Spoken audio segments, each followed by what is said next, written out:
For a long time now, there's been a quiet conversation happening. Not on stages, not in headlines, but in comment sections, group chats, late-night thoughts, and moments men don't usually say out loud. It's the sense that women, especially young, attractive women, move through a completely different version of reality. A reality where affirmation is constant, where attention arrives without effort, where emotional reassurance is always just a notification away. And whenever men try to describe this difference, the response is predictable. They're told they're bitter, that they're insecure, that they're making excuses for their own lack of success. The dominant story says women have it harder, that women are disadvantaged, that women face struggles men could never understand. And parts of that are true. But what almost no one wants to talk about is the other side of the equation, the part that doesn't fit neatly into modern narratives. There is a form of privilege that exists today, not financial, not legal, not institutional, but psychological. A form of privilege so constant, so normalized that the people who benefit from it barely notice it's there.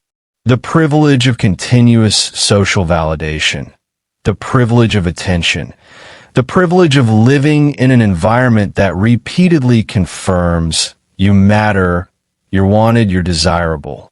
This isn't an attack, it's an observation. And to understand it, we need to look at something very ordinary.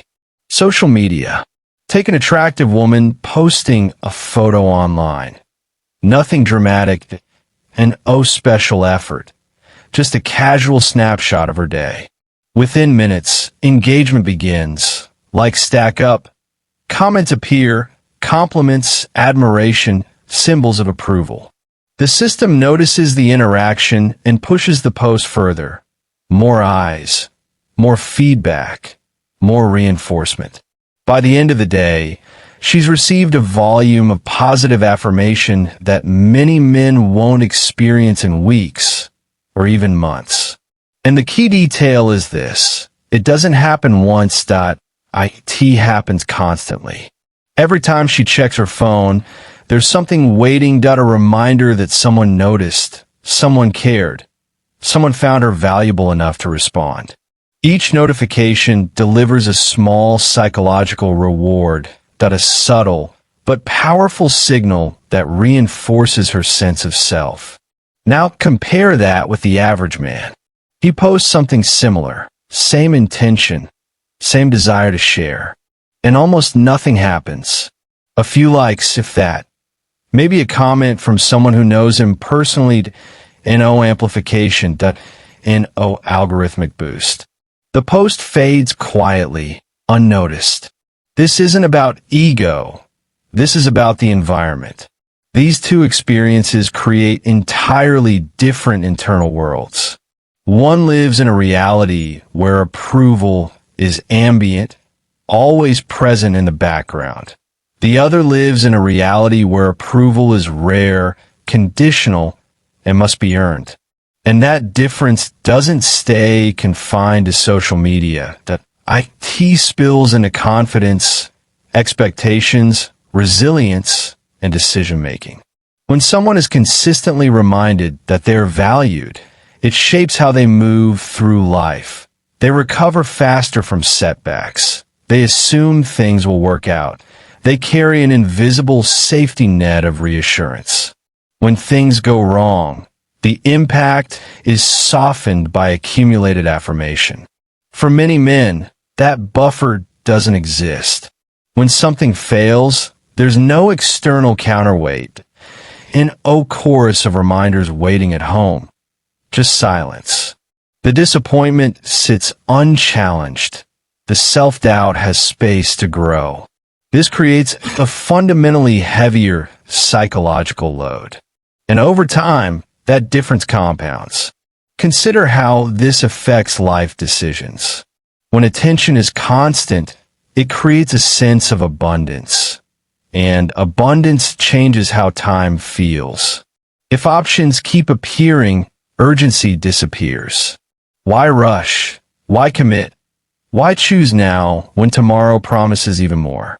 Many women move through their 20s and early 30s surrounded by confirmation that they're in demand. That sense of being desired becomes a background truth. And the feedback loop quietly sends a message. You have time. There's no need to decide yet. But attention is not the same thing as stability. Validation is not the same thing as partnership. Biology doesn't adjust its timelines based on follower counts. Long-term commitment doesn't arrive automatically because interest exists. And by the time this becomes clear, years may have passed. The realization often comes suddenly. The attention feels thinner. The responses are slower. The options are more limited. And the confusion is real. Not because something was taken away unfairly, but because the signals were misleading. Attention suggested security where none existed. Men, on the other hand, rarely receive that illusion. From early adulthood, most men are confronted with a simple truth. Nothing is coming unless they build it. No one is reassuring them that time is abundant. No1 is affirming their value by default. The absence of validation creates pressure, but also clarity. It forces realism early, and that realism often drives men to invest in things that compound: skills, careers, competence, character. Not because they're superior, but because they have no cushion telling them they can relax. Now let's talk about ego. When someone receives constant praise, something subtle happens. Not arrogance overnight. Not conscious entitlement, but conditioning. The external feedback slowly becomes internal belief. If the world treats you like you're exceptional, it becomes natural to expect exceptional treatment.